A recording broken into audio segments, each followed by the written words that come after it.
Hello, and welcome back to a chapter a day. Happy Sabbath. It is Saturday, May the 25th, and we will be reading chapter 25 of Numbers. Let's get started.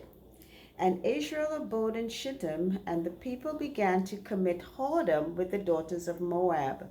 And they called the people unto the sacrifices of their gods, and the people did eat and bowed down to their gods. And Israel joined himself unto Baal Peor, and the anger of the Lord was kindled against Israel. And the Lord said unto Moses, Take all the heads of the people and hang them up before the Lord against the sun, that the fierce anger of the Lord may be turned away from Israel. And Moses said unto the judges of Israel, Slay ye every one his men that were joined unto Baal Peor. So here's what's happening. The children of Israel are going through the wilderness. They have come upon the city of Moab. It's a great city, and the king at the time was Balak. Remember, Balak requested Balaam to come and curse the children of Israel so that he can have the upper hand of them. Balaam was unable to curse them because God had already blessed them. So now they have gone into the land of Moab, and instead of remaining God's people, they join themselves with the people of Moab and begin doing what the pagans are doing. Why do we do that? Even as Christian minded people, we still want to be seen as part of the world. We want the world to see us in a certain light. They should be seeing us in a certain light, God's light, and God's light only. But no, they start committing whoredoms with the daughters of Moab. We know where that goes. And God is so angry, he said, Take all of their heads and hang them up. Let's see what happens next. Verse 6, And behold, one of the children of Israel came and brought unto his brethren a Midianitish woman in the sight of Moses and in the sight of all the congregation of the children of Israel, who were weeping before the door of the tabernacle of the congregation. And when Phinehas, the son of Eleazar, the son of Aaron, the priest, saw it, he rose up from the congregation and took a javelin in his hand. And he went after the man of the Israel into the tent and thrust both of them through, the man of Israel and the woman, through her belly. So the plague was stayed from the children of Israel. And those that died in the plague were 24,000. And the Lord spake unto Moses, saying, Now listen to me.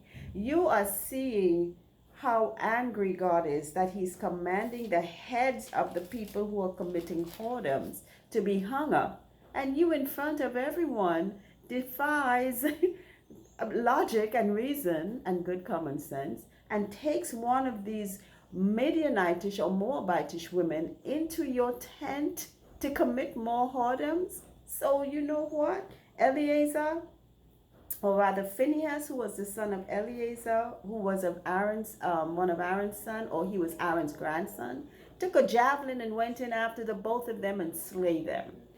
Verse 11, Phinehas, the son of Eleazar, the son of Aaron, the priest, hath turned my wrath away from the children of Israel, while he was zealous for my sake among them, that I consumed not the children of Israel in my jealousy. Wherefore say, Behold, I give unto him my covenant of peace, and he shall have it, and his seed after him, even the covenant of an everlasting priesthood, because he was zealous for his God, and made an atonement for the children of Israel. Now the name of the Israelite that was slain, even that was slain with the Midianitish woman, was Zimri, the son of Salu, a prince of a chief house among the Simeonites. And the name of the Midianitish woman that was slain was Cosbi, the daughter of Zer. He was head over a people and of a chief house in Midian. So they even gave you the names of the two perpetrators. I mean, really and truly. And God blessed Phinehas because he was zealous for God. He saw what was happening. These people were committing whoredoms right there. But God, who just brought them, he even gave them victory over the Moabites. That's why they were even able to be there partaking of the whoredoms of the women. And now you are just there, I mean, it's just like plain disrespect, straight up disrespect. It's like a man taking a woman into his home with his wife there. It's like that. I compare it to that. Or vice versa, a woman doing the same thing.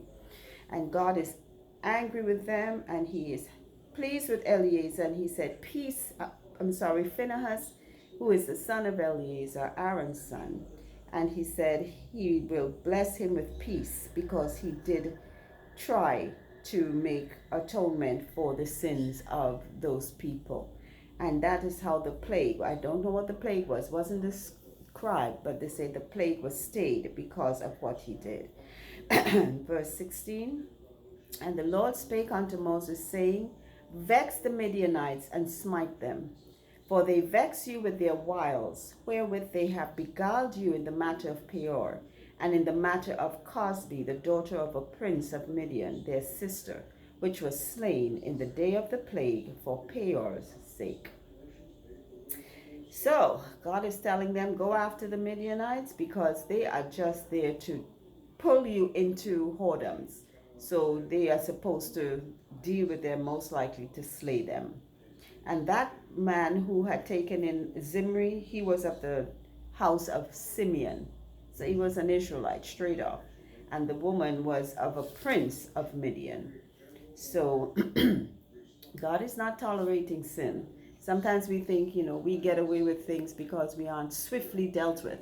No, never, ever. Sometimes it even might stay on to generations, the foolishness, the repercussions of the foolishness that we've done. So, with that in mind, that's the end of chapter 25, short chapter today. I thank you all for listening, for viewing, for commenting, for having any kind of thoughts. Pray that you continue to be inspired.